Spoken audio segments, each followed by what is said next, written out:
The U.S. vacation market rental industry revenue was expected to reach $13.3 billion by the end of 2021. And with a 10% market growth year over year, by 2025, industry revenues are expected to surpass $20 billion. And as for the global vacation rental market revenue, it's expected to grow even faster year over year. All of this according to Hotel Tech Report, a site which tracks vacation rental market trends. Justin Saunders is a field operations trainer within the travel and tourism industry. He has a really cool job. He gets to travel all over the United States to train employees about the importance of diversity, equity, and inclusion. He says it all starts by creating a culture where every employee feels that they have a place to shine, regardless of their level of ability or past training in the field. Saunders joined me this week to discuss employee engagement, travel trends, and how his work as a journalist during his previous stops has set him up with tools for success as he makes a successful career transition. I'm Kevin McShann. Let's have this conversation.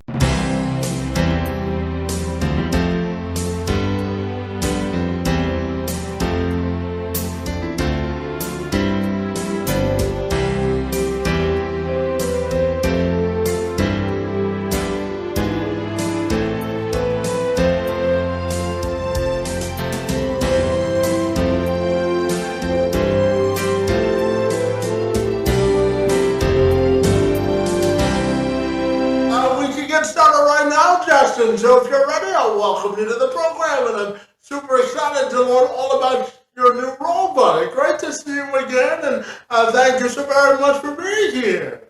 Oh, it's my pleasure.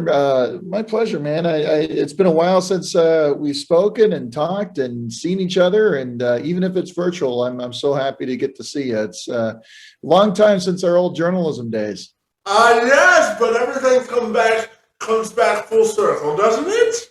That's true. That's very true. Absolutely. So, Justin, they tell me that you have a job now where you get to travel all over the place and train people about diversity, equity, and inclusion when it comes to employee engagement. But so I'm fascinated to learn all about your new role, Bob. Tell me all about it.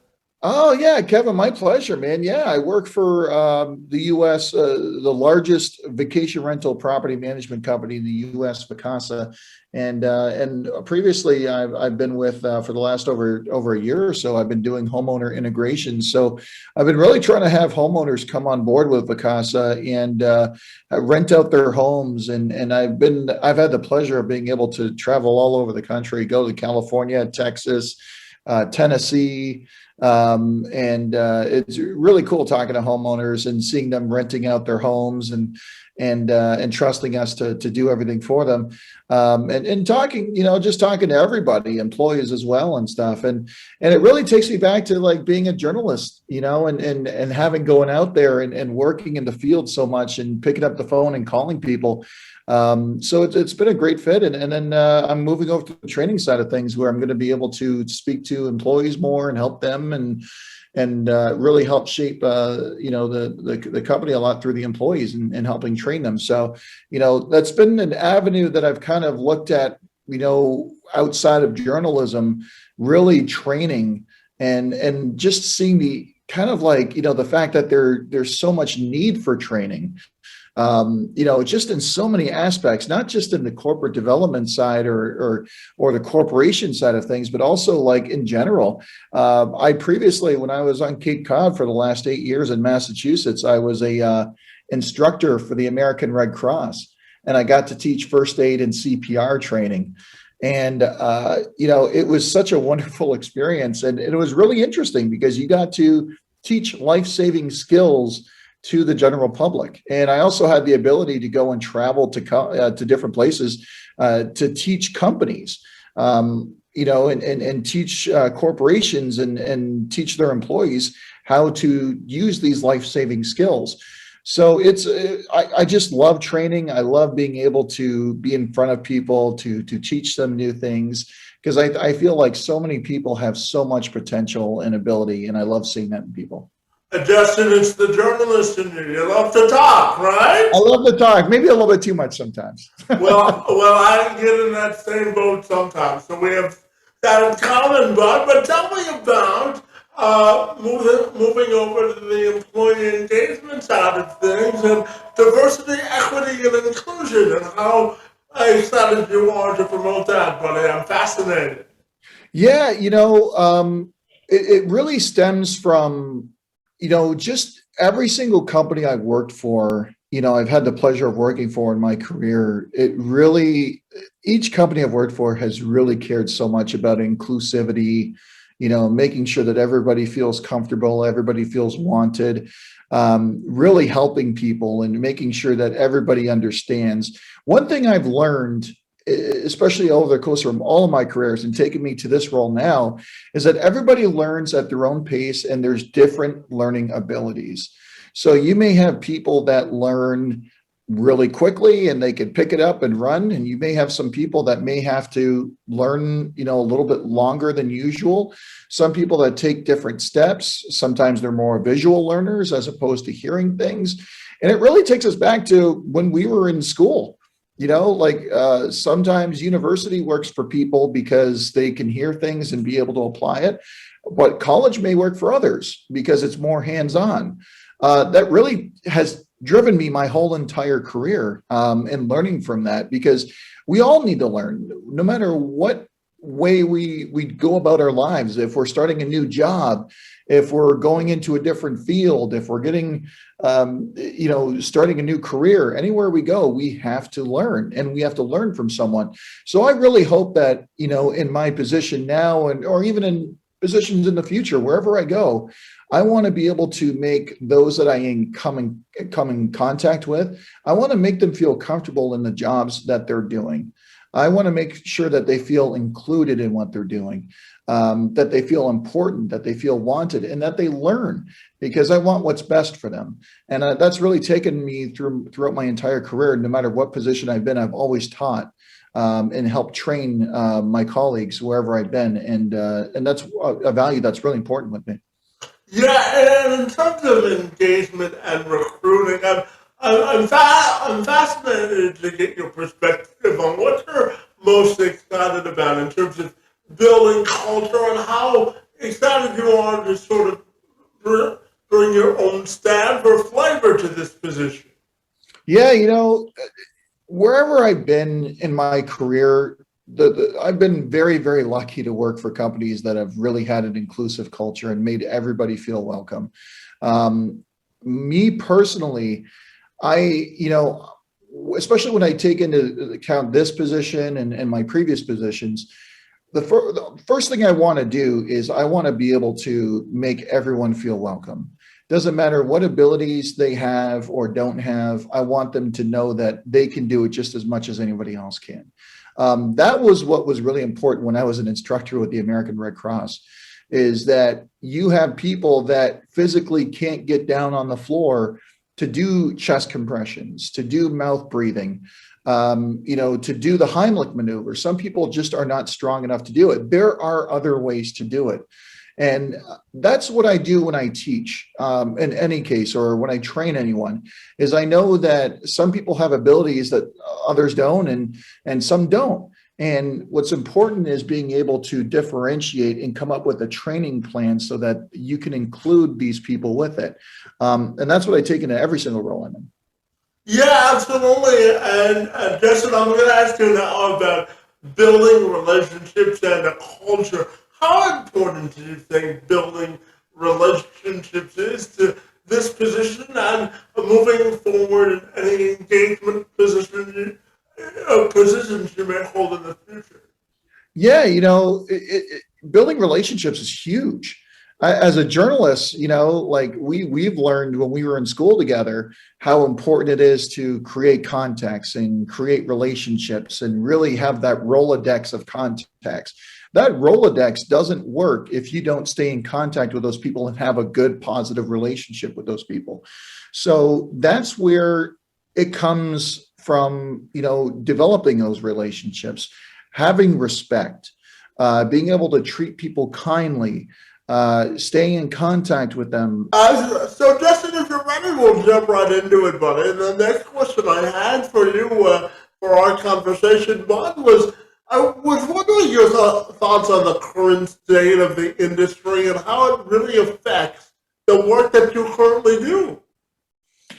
Our industry in travel and tourism is just constantly evolving, constantly changing. COVID really threw a wrench in things because people stayed home. They were afraid to travel, especially international travel.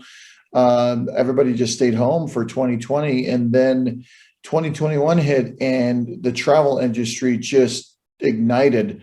The industry's just been so big. I know my company alone has done so well as far as business.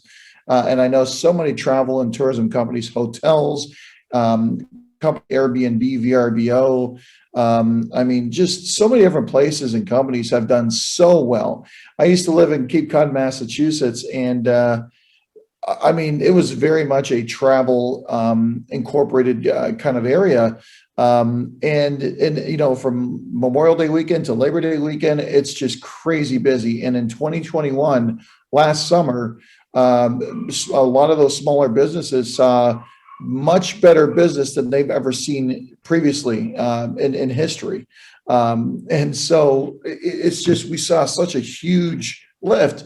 Now, what's really kind of, in response to that, though, is this year, because of the high gas prices, because of the higher inflation costs, people are being a little bit more cautious about traveling. They're being a little bit more careful about how much money they're spending. Some people are taking staycations. They're trying to find more attractions that are closer to home or that are within driving distance instead of getting on the airlines and traveling longer distances. So it's really going to be a matter of, what next year or the next few months are going to look like is really dependent on how the economy acts. COVID really was a huge boost to business. And then now we're seeing inflation costs really kind of damper that business. So we're really going to see how things end up in the next few months, depending on gas prices and the costs of everything. But I'm hopeful that things are going to get better. Yeah, building on what you just said, what do you think people like yourself within the industry can do to really restore consumer confidence in travel? Oh, yeah. I just think customer service has to be huge. Customer service, communication, and really, being able to relate to the guests and making sure that they have a really good experience. Providing a seamless guest experience, providing a seamless overall experience, whether that's housekeeping, whether that's, rates and reservations and making sure that everything's correct, working on behalf of homeowners, working on behalf of guests, just everybody in general. And also those companies also treating their employees right as well. I think that's very important too. It's not just from the experience side of things, but it's also for the company that the employees work for, because if they're really satisfied with their employer, they're going to go above and beyond in their jobs and their positions as well. So it comes from all facts and all assets. And I really, think that, for on the guest side of things, it's difficult sometimes for them because we do find a little bit on the travel and tourism side, there's a employee shortage.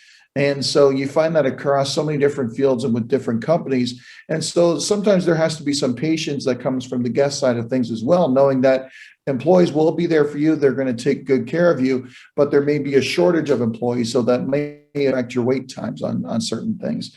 But it really comes from all aspects of many different people, many different departments, many different companies, making sure that it all comes together to make sure it's very impactful.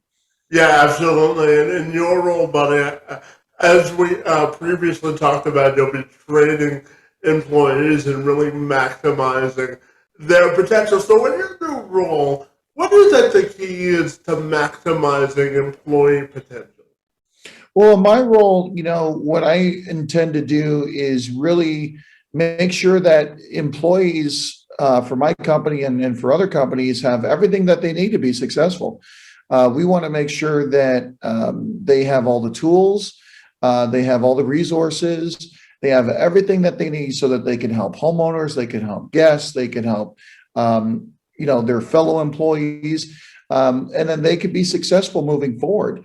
I think a lot of that is key in ensuring that you have a good business. If your employees are not trained properly, it could affect homes, could affect hotel rooms, could affect the guest experience, could affect the homeowner's experience, could affect the hotel or motel or wherever you're staying at experience. And it really could ruin vacations, could ruin employee experiences, could ruin the business as a whole. So it's really important to ensure that your curriculum is up to date. It's covering all of your bases, making sure that everybody has everything that they need. You may have to change things and add things, be adaptable as well, because that really takes into account the vacation industry. And the vacation industry is always changing. And travel in itself is always changing. So you have to be able to adapt and be ready. Yeah, absolutely. And when you're training people, Justin, how much are you looking for industry specific knowledge when you train people, or can that be a learned trait? How much industry specific knowledge are you looking for when you train people? Well, we have the luxury of really being able to, rely on employees that have already, been in the industry for so long. And I work with a lot of employees that have been in different markets with different companies and have worked with different people. And so we all take our own knowledge and experience and really put it into our training slides and our curriculum. We reach out to different people, management in different markets, different companies. We look at historical factors, what's worked in the past, what hasn't, how do we move forward with that information? There's things that we constantly change. We change things daily, just because we may deliver some presentations and realize, this isn't really effective. Maybe we need to try something different, or maybe we need to say something different. Sometimes we learn from the learners themselves. They may say, hey, this is what's happening. This is what's going on. And we go, hey, that's important enough. We need to put that into some sort of training. So training is one aspect that I really, really passionate about and I love, because it's constantly evolving, not just on the travel and tourism side, but any side, education, in the automotive industry, anywhere you go, training is imperative in making sure that people do a good job. And you train, and no matter what position you're in, doesn't matter what you're working at, you have some sort of aspect of training. And that's where training is very important in doing your position and doing your job. And you have to have the most up-to-date information to ensure that you're able to be successful in what you're doing. Yeah, and just building on that last point, but I'm curious to ask you about the importance of sort of adapting training, because people learn in different learning styles. So how important is it for someone like yourself to adapt the training that you're offering? 100%. When I was working at the American Red Cross and I was teaching first aid CPR, you had to be adaptable, because sometimes what happened was that you would teach something and one of the learners would say, hey, I just want to let you know, I tried something like this and this worked when I was giving CPR, or when I was doing the Heimlich maneuver and somebody was choking. And then you go, that's interesting. That's actually a different way of doing it, because sometimes some people just don't have the ability to do certain things. When you're acting out and you're making sure that they know what they're doing, you have to be able to teach that. You have to be able to go, hey, you know what? This isn't working. We need to try something else so that this person will learn properly. So you have to be adaptable. That's one of the key instances of any kind of training position is you have to learn to be adaptable. Because you'll learn things on the fly. You may learn things at the spot that you didn't know previously, and you have to be able to adapt and change to that. You may not have all the answers, and you may not be able to adapt in certain cases, but in most cases you should be able to. And that's where knowing your curriculum and knowing your education and knowing what you're presenting is very important. Being able to practice over and over and over again what you're presenting, making sure that the information is correct, and also making sure that there's multiple ways of learning that information, because that's very important in knowing how you can adapt in certain situations. Yeah, absolutely. And just as you know, I have cerebral palsy, buddy, and I work on a daily basis. Sometimes it feels like an hourly basis to work with businesses to make their environments more inclusive for folks with disabilities. So when we look at the travel industry specifically, buddy, I'm curious to get your perspective on how we can make it more inclusive, whether we're training the employees or trying to get more folks with disabilities to travel. Oh, 100%. There's always room to make, make it more inclusive. We're finding more and more that there's regulations everywhere you go, especially in the short-term rental business for vacation homes. There are a lot of, HOAs, where there's associations, homeowners associations, and different areas, cities and towns or even counties where they have rules around, making wheelchair accessible homes or having some sort of availability of wheelchair accessible homes. Also making sensory events, if there's any kind of events or any kind of things in the homes that make it a little bit easier for people that are blind, people that are deaf, having those kind of inclusive atmospheres. And just in travel, not just on the vacation side of things, but just in travel and, traveling by plane or train or by car, having those adaptable, instances where you have more resources at your disposal to be able to rent, these things, to be able to purchase tickets, to be able to get on them, have personnel in place to help you and to help assist you through this stuff as well. So yeah, there's always room. There is progress that's being made, especially where I've seen from my previous employment elsewhere, and in my career I've seen it. But I do see it. It's getting better. There always could be room for more improvement, but it's definitely progressing. It's getting there for sure. Yeah, absolutely. And buddy, I know that you currently live out in Michigan, but I know from knowing you for so many years that you're a proud Canadian, buddy. So tell me about moving closer to your Canadian roots, and what do you miss most about Canada? Oh gosh, I miss the food. I miss the candy. I miss Tim Hortons tastes different in Michigan compared to Canada. I don't know what it is. Maybe it's the water or something. I have no idea. The creamer you guys are using, but Tim Hortons definitely is delicious over there. But overall, I guess it's kind of like I don't know, just the environment. The environment is so much different in Canada than it is in the US. In Canada, it's very, very much kind of, laid back. It's very, there's much more openness.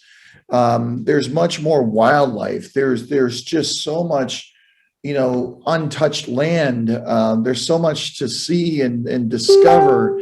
And whereas in the U.S., it's very much developed, but there are so many resources over here, which is interesting as well. So it's really cool. I'm really excited to be closer to Canada. All my family's in Canada, and I really can't wait to explore more because there's so many places I've missed, like Niagara Falls, Toronto, Hamilton, Even if you go on the other side, with Grand Bend and Wasaga Beach, and even going up all the way up to Ottawa and Montreal. I'm just so excited to get to try and see these new places that I haven't been to in so long. Yeah, and I know you're a huge Red Wings fan, buddy, so I can't get you out of here without asking you about their new head coach and where you think the direction of the team is going, buddy. Yeah, it's interesting. That I came back home. I got to see one Detroit game when I was living in Cape Cod. I had to go up to Boston to go see a Bruins Red Wings game, and I wore my Red Wings jersey in Boston, and thankfully nothing happened. So I was You good. survived, yeah. I survived. Apparently, they hate the Montreal Canadiens more than they hated the Red Wings. So I guess I'm good. I said, there's definitely, I'm not a Canadiens fan, so that's all right. So. But no, it's been interesting to see kind of the roller coaster ride that they've been on. And, since being home, I've been able to go to Little Caesars Arena to go see them. I've been to one game so far, hoping to go to a lot more this year, but, I like the direction they're going. Everything seems to be going really well. They've really embraced the rebuild. They've been building through the draft. A lot of good, players are coming up. They just signed a lot of, impactful free agents. Finally, they made the coaching change that they needed to make at least 2-3 years ago. They finally did it now. So hopefully we're going to have much better roster rotations. We're going to be in a much better spot. I see us, getting closer to the playoffs, if not, barely squeaking in. Maybe we'll make some noise this year. If not, we'll have another good, draft pick next year. But I can see us climbing up the ladder of relevance. We're getting there. We're getting up there. It's taken a little bit longer, but I know that, us fans have a lot more patience than Tigers fans right now, because the Tigers are another story. So, well, the Tigers are in this endless rebuild, and you talked about climbing up the ladder of relevance, but the Lions started training camp today, so hopefully they'll do the same, right? That's right. I'm looking forward to attending some training camp sessions. I was looking at the calendar, so definitely got to check that out. Oh, well, yeah, it's one of the benefits of living in Michigan in the summer, isn't it? Yeah, you can enjoy a little bit of everything that's going on over here. Tigers, Red Wings, Pistons, Lions, whatever's happening. Yeah. Well, as long as you have a paper bag before you go to a Tigers game this year, okay? But anyway, buddy, my final question for you is about your individual and personal legacy and how you want that to be defined. I want to, as far as my life, I've always been the type of person that's always put others before myself. I've always been the person to, roll up my sleeves, jump in and help out wherever I'm needed, even if it's not part of my job responsibilities. If I see that there's a need somewhere and help is needed, I'm going to jump in and help wherever I'm needed.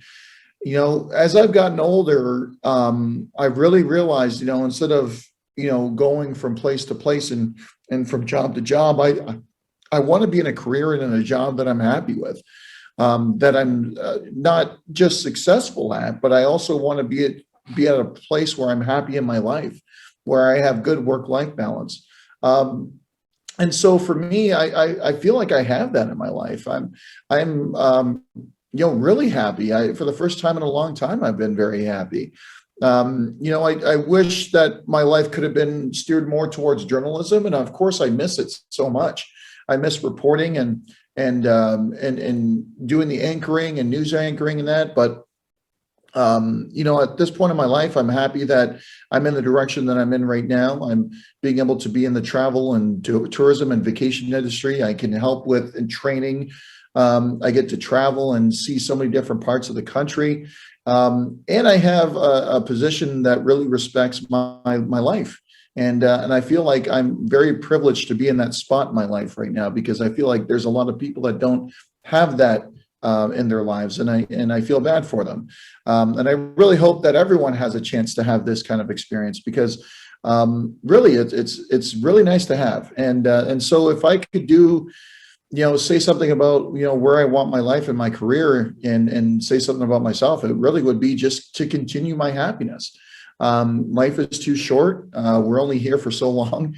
We only have one life, and it's really about making sure that you're making an impact, but also making an impact, not just professionally, but personally as well. Yeah, you gotta maximize your level of difference, don't you? That's right. That's a good way of putting it. Yeah, absolutely, buddy. And finally, if people want to get connected with you, buddy, what's the best way they can do that? Yeah, send me an email. I check my emails pretty much all the time. It's JUS_S23 at hotmail.com. That's the best way to get a hold of me. Fantastic. Well, Justin, we've come a long way from the basement of the journalism department at St. Clair College, buddy. It's always great to see you, and I thoroughly enjoyed our conversation about inclusivity in the travel industry, buddy. I want to wish you the very best of luck in your new gig, and I want to thank you for engaging in conversation with me this afternoon. It's most appreciated. My pleasure, Kevin. It's a pleasure talking to you too.